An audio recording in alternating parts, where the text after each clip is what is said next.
आप देख रहे हैं पूर्वांचल।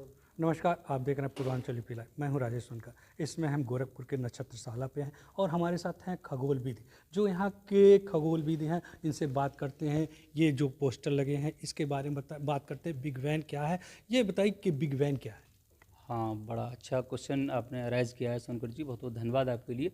एक्चुअल में है क्या, बिग बैंग क्या है, आपका जो क्वेश्चन है what is the big bang. बहुत सारे लोगों का भी क्वेश्चन होगा आपके साथ में, आपके दर्शकों का भी क्वेश्चन होंगे। तो मैं सर्वप्रथम ये बता दूं कि ये एक थ्योरी है। थ्योरी का मतलब यूं ही नहीं कि मुंह से कुछ भी कह दिया और वो है मान लिया। उसके पीछे एक मैथमेटिकल कॉन्सेप्ट होता है, जैसे कि 2+2 ही निकल के 4 आएंगे, कहीं भी करें आप तो 4 ही आना चाहिए, 0 या 1, इनपुट आउटपुट, यस या no, this is known as the science. अब इसके पीछे की साइंस जानेगी, किसके पीछे की साइंस। जैसे कि आज हम यात्रा करेंगे इस अनंत ब्रह्मांड की काली घनी अंधेरी गुफाओं में प्रकाश की किरण के साथ, तो हम वहाँ पर देख सकते हैं कि ये है बिग बैंग थ्योरी। तो ये एक उनमें से एक थ्योरी है। बहुत सारी थ्योरीज दी गई विश्व वैज्ञानिक समुदाय में, तमाम प्रकार के जो वैज्ञानिक थे, खगोल वैज्ञानिक थे, स्पेस साइंटिस्ट थे, उनके द्वारा। जैसे कि स्टेडी स्टेट थ्योरी है, उनमें से एक पल्सेटिक यूनिवर्स थ्योरी है, वाइब्रेटिंग यूनिवर्स थ्योरी है, मल्टीवर्स थ्योरी है, बिग बैंग थ्योरी है, स्ट्रिंग थ्योरी है, कॉस्मिक इन्फिनिशन थ्योरी है, और वाइब्रेटिंग यूनिवर्स थ्योरी है, बबल स्ट्रिंग थ्योरी है। बहुत सारी थ्योरीज निकल के आई। तो अब तक the most widely accepted theory by the world scientific community, यानी यूँ कह सकते हैं कि विश्व वैज्ञानिक समुदाय द्वारा जो इस पर रिसर्च किया गया, जिस पर गवेषणा अनुसंधान खोज की गई, तो अब तक हमारे जो क्वेश्चंस थे, जो हमारे जवाब हैं ब्रह्मांड को लेकर के, हमने जानना चाहा कि ब्रह्मांड आखिर शुरू कैसे हुआ, उसके बारे में जवाब देती हुई एक थ्योरी आती है जिसका नाम है बिग बैंग थ्योरी। और ये दी थी मिस्टर एबे जाज लेमेत्रे, जो बेल्जियम के एक साइंटिस्ट हैं, एस्ट्रोनॉमर हैं, एस्ट्रोफिजिसिस्ट हैं। उन्होंने इसके बारे में बताया कि आज से 13.7 अरब साल पहले, 13.7 बिलियन ईयर्स अगो, उनकी कैलकुलेशंस के अकॉर्डिंग ये निकल के आ रहा है कि पॉइंट ऑफ नथिंगनेस, यानी इससे पहले जो है वो स्ट्रिंग्स की फॉर्म, यानी यूँ कह सकते हैं वाइब्रेशन करते हुए एनर्जी के जो बंडल्स हैं, वो पैकेट्स हैं, उनकी फॉर्म में ऊर्जा रही थी। और वो घनीभूत अवस्था का बिंदु, एक घना बिंदु, यानी यूँ कह सकते हैं मटर के दाने के समान बहुत ज़्यादा ठोस सॉलिड घना बिंदु था 13.7 अरब साल पहले, इनकी थ्योरी के अकॉर्डिंग। और इससे पहले no time, no temperature, no nothing at all, यानी उसके बाद जन्म होता है ब्रह्मांड का, यानी टाइम, स्पेस, मैटर, एनर्जी, ये सारी चीज़ें शुरू होती हैं बनना। और 10⁻⁶ सेकंड, यानी यूँ कह सकते हैं इतने कम समय में इनका अस्तित्व होना शुरू होता है, जिन्हें कहते हैं क्वार्क्स। क्वार्क्स का मतलब होता है जैसे इलेक्ट्रॉन, प्रोटॉन, न्यूट्रॉन नाम के कण होते हैं बहुत छोटे, ये तीनों मिलकर के एटम का निर्माण करते हैं। और हम सब एटम से ही बने हुए जो सारी चीज़ें दिखाई देती हैं, एटम्स का ही खेल है। उनसे नीचे की जो इकाई है पार्टिकल फिजिक्स में, भौतिकी में, तो हम देखते हैं वो है क्वार्क्स। अब क्वार्क्स कंबाइन होते हैं, मिलते हैं, तो वो प्रोटॉन, न्यूट्रॉन और अन्य कणों का निर्माण करते हैं। यानी यूँ कह सकते हैं ये फंडामेंटल पार्टिकल्स हैं, या फिर जो हैं वो उनके बनने की पहली प्रक्रिया जो है पार्टिकल्स की, वो यहाँ से निकल के आती है। एलिमेंट्री पार्टिकल्स हैं, प्रारंभिक कण हैं। और जब हम देखते हैं इस मैथमेटिक्स के अकॉर्डिंग 100 सेकेंड्स गुजर जाता है ब्रह्मांड के जन्म के बाद, तो निर्माण होता है न्यूक्लियाई का। और प्रोटॉन और न्यूट्रॉन कंबाइन होते हैं तो हल्के नाभिकों का निर्माण करते हैं यहाँ पर।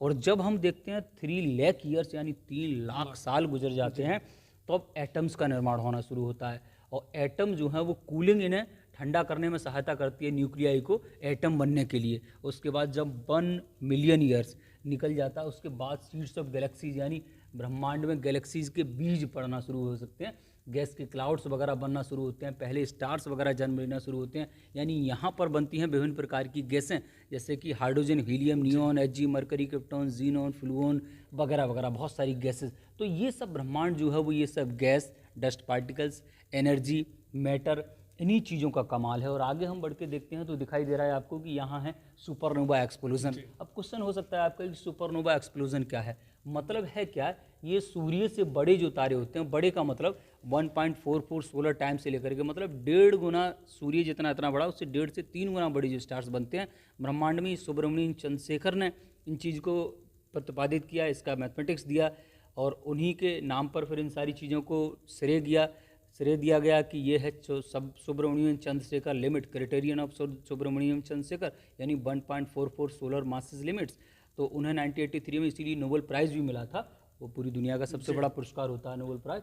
तो ये हम देखते हैं कि सुपरनोवा एक्सप्लोजन जो है वो तारे, सूर्य से बड़े तारे जो फट जाते हैं ब्रह्मांड में बहुत चमक उत्पन्न कर देते हैं, और उसकी चमक को करोड़ों सालों तक आप देख सकते हैं, ऑब्जर्व कर सकते हैं मशीनों से और विभिन्न प्रकार की खगोलीय दूरबीनों के माध्यम से। तो ये दिखा रहे हैं यूनिवर्स में फिर फटने के बाद में वो भारी तत्वों का निर्माण करते हैं, और हम सब तो भारी तत्व हैं, यानी पृथ्वी भी एक भारी तत्व ही है, इसके कोर में जो बैठे हैं वो भी भारी तत्व हैं। और जब हम देखते हैं 1 बिलियन ईयर्स, 1 अरब साल का समय गुजर जाएगा यूँ कहें, तो गैलेक्टिक क्लस्टर्स का फाइंड आउट हो रहे हैं, और ये क्लाउड्स जो बनते हैं, बड़ी बड़ी एनर्जी के स्ट्रक्चर्स जो बनते हैं ग्रेविटी के कारण, गुरुत्वाकर्षण बल चीज़ों को अपनी तरफ खींचता है, तो ये डस्ट पार्टिकल, एनर्जी, गैसेस के धूल के कण जो हैं वो अपनी तरफ खींचना शुरू होते हैं, और ये गैलेक्सियों का निर्माण करते हैं। खरबों तारों, ग्रह उपग्रहों, छोटे से लेकर के बड़े खगोलीय पिंडों का समूह, जिसमें कि छोटे से बड़े पिंड जो रहते हैं इनके अंदर आते हैं, उन्हें गैलेक्सीज कहते हैं। और उनमें से ये जो आपको दिखाई दे रहे हैं, ये पॉइंट, हर एक पॉइंट अपने आप में एक गैलेक्सी है। जैसा कि आप वहाँ देखेंगे, ये दिखा रहे हैं गैलेक्टिक कोलिजन। ये गैलेक्टिक कोलिजन का मतलब है गैलेक्सीज आपस में टकरा रही हैं, खरबों लाइट ईयर की दूरी पर हैं आपस में एक दूसरे से, और ये एक दूसरे की तरफ बढ़ती जाती हैं, टकरा जाती हैं। टकरा जाने के बाद में दोनों का जो है विनाश होकर के एक नई गैलेक्सी का निर्माण होता है, और ये है इन दोनों के अंदर जो है ब्लैक होल हैं, और वो black hole super massive black holes, एक ब्लैक होल बन जाएगा, इसकी जो पिंड हैं वो सब इसमें, उसमें सब पूरा एकदम डिस्ट्रक्शन, विनाश होने के बाद फिर नई उत्पत्ति होना शुरू होती है, उसको दिखा रहे हैं। ये गैलेक्टिक क्लस्टर्स हैं, यानी गुच्छे हैं गैलेक्सियों के, ऐसे करके यहाँ से देखेंगे तो ये सब बहुत विभिन्न प्रकार की गैलेक्सी हैं, विभिन्न प्रकार की गैलेक्सियों का रीजन, जैसे कि यहाँ दिखा रहे हैं कि ये टैडपोल गैलेक्सी है, और यहाँ पर तारों की नर्सरी इसे कह सकती है, ओराइन बेल्ट है, जो मृग निहारिका जिसे हिंदी में कहते हैं। आप लोग देखते होंगे रात्रि के दौरान 3 तारे एक सीध में जैसे पैमाना रख दें और एक सीध में नजर आएंगे, तो वो उन्हें हिंदी में त्रिकांड भी बोला जाता है, और उन्हें इंग्लिश में ओराइन बेल्ट। तो प्राचीन जमाने के जो लोग थे उन्हें कुछ ऐसी आकृतियाँ या पैटर्न या कुछ नमूने जैसे बनते हुए आकाश में नजर आते हैं, जो आज भी आपको नजर आते हैं, कि जैसे मैंने बताया 3 तारे एक रेखा में हुए, 7 तारे ऐसे ऐसे 1 2 3 4 5 6 सप्तऋषि, उर्सा मेजर उर्सा माइनर। हाँ, तो जो सप्तऋषि को आप पहचानते हैं, तो पुलह और क्रतु जो लास्ट वाले 2 तारे हैं नीचे के, उन 2 तारों के बीच में जो आपको दूरी यहाँ से नज़र आती है, उतनी दूरी 1 2 3 4 5 सीधा नीचे बढ़ा दें, वहाँ पर मिलेगा आपको पोल स्टार या ध्रुव तारा। उसके पास में उतना कोई चमकदार तारा है नहीं, तो इसीलिए आसानी से आप उसे ध्रुव तारे को पहचान सकते हैं।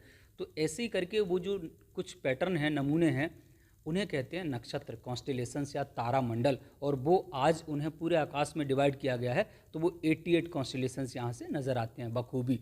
और उनमें से जो है एक कॉन्स्टेलेशन, एक नक्षत्र है मृग निहारिका, और यहाँ पर हमारी मंदाकिनी में सबसे पड़ोस के, सबसे नज़दीक और सबसे यूँ कह सकते हैं कि नए, न्यू बॉर्न, नए बनते हुए तारों की जन्मस्थली है ये। यहाँ पर बन रहे हैं नए तारे, जन्म ले रहे हैं यहाँ पर। ये है स्टार फॉर्मिंग रीजन, मतलब यहाँ तारे जन्म ले रहे हैं इस समय, नए तारों का जो है जन्म यहाँ चल रहा है। ये विभिन्न प्रकार की गैलेक्सी हैं, जैसे कि डस्ट पार्टिकल्स वगैरह हैं, क्लाउड्स हैं, वो कैसे करके कोलैप्स होते हैं, आपस में संग्रहित होते हैं, ग्रेविटी को, स्टार्स को बांधती है। तो ये दिखा रहे हैं स्टार गैलेक्सीज कैसे इंटरेक्ट आपस में एक दूसरे से जो है ये टकरा रही हैं। स्प्रेड गैलेक्सी, बहुत सारी गैलेक्सीज होती हैं, उनमें से ये यहाँ पर आप देख सकते हैं, ये है प्लेनेटरी नेबुला। अब प्लेनेटरी नेबुला का मतलब होता है कि जैसे सूर्य जैसे तारे जो हैं वो फटते तो नहीं हैं, सूर्य जैसे तारे क्या करते हैं, धीरे धीरे करके अपनी गैसेस को फुलाते रहते हैं। सूर्य है क्या, एक हल्का छोटा जी क्लास वाइट एक स्टार ही है, 14 करोड़ 98 लाख किलोमीटर दूरी का हमारी पृथ्वी से। तो हम यहाँ पर देख रहे हैं कि ये सूर्य जो है वो गैसेस की बॉल है, वो बॉल धीरे धीरे करके फूलना शुरू कर देगी, और तमाम तारों के साथ ऐसा हो रहा है। तमाम वैज्ञानिक लोग जो हैं पूरी दुनिया के, वो सब तमाम रिसर्च ऑब्जर्वेटरीज हो गई, उनमें देख रहे हैं, तो फाइंड आउट कर पा रहे हैं कि ऐसे करके ये तारा का जो रीजन है, बाहर का कवच या खोल, वो गैसेस फूलना शुरू कर देती है। तो इस फूलती हुई कंडीशन जो है वो तारों के लिए तो बड़ा मरणासन स्थिति वाला कंडीशंस होती है, लेकिन जब यहाँ से ऑब्जर्व करते हैं तो ये बड़ी सुंदर निहारिका के तौर पर भी नज़र आता है, जिसे प्लेनेटरी नेबुला कहते हैं। ये सुपरनोवा है, सूर्य से बड़ा फटा हुआ तारा, ये पूरा आपको आग जैसी दिखाई दे रही है, हाइड्रोजन गैस जो है वो पूरा फूला हुआ है। अब ग्रुप ऑफ स्टार्स जो हैं वो मर्ज होते हैं, गैलेक्सीज बनाते हैं, ये नेबुला है। यानी नेबुला मतलब तारों की जन्मस्थली, हर चीज़ की जन्मस्थली को नेबुला कहते हैं। अब जैसे कि यहाँ पर चाहे छोटे से लेकर एक बड़े खगोलीय पिंड, पृथ्वी सरस संरचनाएँ हुई, यहाँ पर जो है गैसेस के तमाम ग्रह हुए, कोई भी चीज़ जो होती है वो यहीं से बनना शुरू होती है। तो ये ब्रह्मांड की जननी कह सकते हैं इन सारी नेबुलाओं को, जो और चीज़ें हैं उनकी। अब जैसे जब हम आते हैं 4 to 5 बिलियन 4.5 से 5 अरब साल का समय जब देखते हैं, तो एंड्रोमेडा गैलेक्सी है ये हमारी, ये है यहाँ पर, ये पड़ोसी गैलेक्सी है, और ये 30 लाख लाइट ईयर की दूरी पर है हमारे घर यानी यहाँ अर्थ से, पृथ्वी से। और ये आपस में देखें तो 20,000 लाइट ईयर में ये चौड़ाई है, इसकी जो है मोटाई कह सकते हैं, और ये ऐसी है 1 लाख लाइट ईयर, यानी अगर आप 3 लाख किलोमीटर 1 सेकंड की स्पीड से दौड़ लगाएं तो आपको 1 लाख साल लग जाएगा अपनी ही गैलेक्सी को पार करने में, अपनी ही मंदाकिनी को। और इसके बीच में ये सेजिटेरियस ए नाम का ब्लैक होल है, इसके अंदर ही ब्लैक होल है। अब क्या हो रहा है कि ये आपस में एक दूसरे की तरफ बढ़ती जा रही हैं, तो क्या होगा, इसमें दिखा रहे हैं कि ये आपस में एक दूसरे से टकरा जाएंगी। अभी कुछ खरबों साल बाद क्या होगा, ये टकरा जाएंगे, सुपर मासिव ब्लैक होल बन जाएगा दोनों का, और इसका नाम हो जाएगा मिल्कड्रोमेडा। ये है मिल्की वे। इसका नाम मिल्की वे ही क्यों, क्वेश्चन हो सकता है कि ऐसा ही नाम इसका क्यों होता। कि आप लोगों ने देखा होगा कि जो है ऐसे दूध अगर आप डाल देते हैं तो सफ़ेद सफ़ेद रास्ता जैसा बन जाता है। ऐसे अंतरिक्ष में अगर आप देखेंगे नॉर्थ साउथ, तो ऐसी पड़ी हुई लगेगा दूध की एक गंगा सी बह रही हो आपको, तो इसीलिए इसका नाम वहाँ से पड़ गया। मिल्क मानी दूध, वे मानी रास्ता, मिल्की वे दूध या रास्ता। और इसमें जो है खरबों प्रकार के छोटे से लेकर के बड़े खगोलीय पिंड हैं जिनसे भरी हुई है पूरी। उनमें से एक छोटा सा, आप यूँ कह सकते हैं, छोटे से बहुत dust particle, infinity smallest one, अनंत गुना छोटे से भी सोचा, यानी आपकी सोच से भी अनंत गुना छोटे से भी छोटा जो कण कोई आपको नज़र आ जाए, वो अपनी ही गैलेक्सी में आपका ये सोलर सिस्टम है, और इसी में है आपका अर्थ। और 8 billion people now living on this planet, 8 अरब लोग यहाँ पर रह रहे हैं, उनमें से एक आप हैं, तो सोचिए व्हाट यू आर जी, किस चीज़ का लोगों को घमंड है। और ये सब चीज़ें हैं इसके अंदर है, इस पॉइंट के अंदर। और ऐसे पॉइंट्स जो हैं ड्रैक इक्वेशन से निकल के आते हैं कि 100 लाइट ईयर की दूरी पर कहीं ना कहीं कुछ ऐसी सभ्यताएं जरूर निवास करनी चाहिए हमारी जैसी। अब द क्वेश्चन जरा ही प्रश्न यहाँ पर उठता है कि are we alone in this universe, क्या इस ब्रह्मांड में हम ही एकमात्र एक अकेली ऐसी सभ्यताएं हैं, सिविलाइजेशंस हैं जो ये सब कर सकते हैं, यहाँ से दूसरे ग्रहों की यात्राएं या इधर उधर जाना या अपनी बुद्धि का प्रयोग करना, ये तमाम तरह की चीज़ें, क्या कोई अन्यत्र ऐसी सभ्यताएं हो सकती हैं? It might be happen. अब तक तो कोई ये नहीं कह सकता कि ऐसी सभ्यताएं कहीं हैं, लेकिन हाँ, नासा ने वॉयेजर फर्स्ट और सेकंड 1977 में इसी को जानने के लिए कराया था। और उसी समय 2 भाग में वैज्ञानिक विभाजित हो गए थे कि आप क्या करा रहे हैं, अंतरिक्ष यान भेज रहे हैं ऐसे करके, एक इधर जा रहा है एक इधर जा रहा है, आपस में तो कभी एक दूसरे से मिल नहीं पाएंगे, जा रहा है क्योंकि अनंत ब्रह्मांड है। अब उसमें जो है कुछ वैज्ञानिकों ने कहा अगर हो सकता है कोई ऐसी सभ्यता सिविलाइजेशंस हो जो हमसे संपर्क ना करना चाहती हो, तो they might be our friend और एनिमी बोथ, हो सकता है वो दुश्मन निकलें या दोस्त निकलें, आकर के पृथ्वी को ख़त्म कर दें। तभी 2 भागों में डिवाइड हुआ था वर्ल्ड साइंटिफिक कम्युनिटी दुनिया के वैज्ञानिकों में। लेकिन आज वो जो मशीन है वॉयेजर फर्स्ट और सेकंड, वो हमारे सोलर सिस्टम की बाउंड्री से बाहर जा चुकी है, उस अंधेरी ब्रह्मांड की काली गुफाओं की तरफ बढ़ रही है, जहाँ पर कि आपकी सोच से परे है। उसका सिग्नल आने में यूँ समझिए 28 से 30 घंटे लग जाते हैं। अगर यहाँ से हाई लिख के भेजे तो वो कंप्यूटर सिस्टम जो वो हेलो लिख के भेजता है, इतनी दूरी पर वो पहुँच चुका है और बढ़ता ही जा रहा है। तो अभी तक तो ये भी नहीं कह सकते कि उसे किसी ने पकड़ा नहीं है, कोई सभ्यता है या नहीं है। ये भी जल्दबाजी हो सकती है कि आप जो है एक बड़ा सा कोई तालाब है, उसमें अगर सॉसपैन डुबाएं और उसमें से कहें कि कोई मछली, व्हेल मछली इसमें है ही नहीं, हो सकता है आपका सॉसपैन जो है छोटा हो, इट माइट बी हैपन। ये भी तो अभी देख रहे हैं कि ड्रैक इक्वेशन के अकॉर्डिंग जो निकल के आता है, वो कैलकुलेशंस फाइंड आउट हो रही है कि हमसे यानी पृथ्वी से हमारे घर की दूरी से कम 100 लाइट ईयर की दूरी पर कोई सिविलाइजेशंस तो होनी ही चाहिए। क्या एकमात्र ऐसी कंडीशन पृथ्वी पर ही पनपी कि हम जैसी या हमारी जैसी सभ्यताओं का यहाँ पर विकास हुआ, डेवलपमेंट हुआ, हम लोग यहाँ पर हैं? ऐसे और भी तमाम सूर्य हैं, उनके तमाम सोलर सिस्टम हैं। ये तो एक हल्का पीला होना छोटा मध्यम प्रकार का छोटा सा तारा है सूर्य, जो 14 करोड़ 98 लाख किलोमीटर की दूरी पर है हमसे। तो ऐसे ये सूर्य के सब बड़े बड़े सूर्य से, सूर्य जैसे तमाम तारे हैं, खरबों तारे, खरबों छोटे से लेकर के बड़े खगोलीय पिंड हैं। तो इट माइट भी हैपन, हो भी सकता है और नहीं भी हो सकता। तो ये एक बड़ा बिग मिस्ट्री है पूरी वर्ल्ड साइंटिफिक कम्युनिटी के साथ में। तो दूसरा आप देखेंगे फॉर्मेशन ऑफ स्टार्स कैसे हो रहा है, तारे बन कैसे रहे हैं। तो उनमें से बहुत सारी गैसेज होती हैं, जैसे कि मैंने बताया यहाँ पर सारा खेल जो है वो डस्ट पार्टिकल एनर्जी गैसेज का ही है। तो उनमें से स्टेजेस बनना शुरू होती हैं, जैसे first stage, second stage, third, fourth. तो हाइड्रोजन के बादल जो हैं वो दब करके जब गर्म होते हैं, ग्रेविटी गुरुत्वाकर्षण बल जब दबा करके गर्म करता है तो गैसेस कंबाइन हो जाती हैं। और जब हार्ट ऊपर से प्रेशर लगेगा तो टेम्परेचर बढ़ेगा। तो टेम्परेचर बढ़ने के कारण क्या होगा, उनके अंदर एक प्रोसेस, एक प्रक्रिया शुरू हो जाएगी, जिसे खगोल विज्ञान की भाषा में कहते हैं थर्मोन्यूक्लियर फ्यूजन, TNF। उसके कारण जो है वो चमक उत्पन्न होगी, मॉलिक्यूल्स आयंस जो है बाहर के लिए रेडिएशन, धूप, घाम, विकिरण ऐसे करके निकालना शुरू करेंगे। तो चमक उत्पन्न हो जाएगी तो एक तारे का निर्माण हो गया। अब star takes 4.5 billion years to be star. एक तारा बनने में ये कैलकुलेशंस की तरफ फाइंड आउट होता है कि कम से कम 4.5 अरब साल का समय लग जाता है। अभी हमारा तारा जो है इतना ही पुराना है और इतने दिन तक और चलेगा। अब क्या होगा, धीरे धीरे करके ये सूर्य जैसे तारे मैंने बताया फटते नहीं, ये क्या करते हैं, अपनी बाहर की जो कवच है उसे फैलाना शुरू करते हैं। क्योंकि इसके अंदर दो फोर्स होते हैं, तो ग्रेविटी अपनी तरफ खींच रहा होता है, दूसरा आउटवर्ड फोर्स जो बाहर को धक्का लगा रहा है। तो एक रस्साकसी चल रही है दोनों में। जब तक इक्विलिब्रियम बना रहता है, बैलेंस बना रहता है, तब तक कोई तारा बना रहता है। जब क्या होता है, ग्रेविटी जो है वीक होना शुरू होती है, तो बाहर को जो धक्का लगा रहा है फोर्स, वो उसकी बाहर की परतों को फुला देगा, और ज़्यादा रेडिएशन, टेम्परेचर, तो ये मरकरी पर और ज़्यादा जाना शुरू होगा।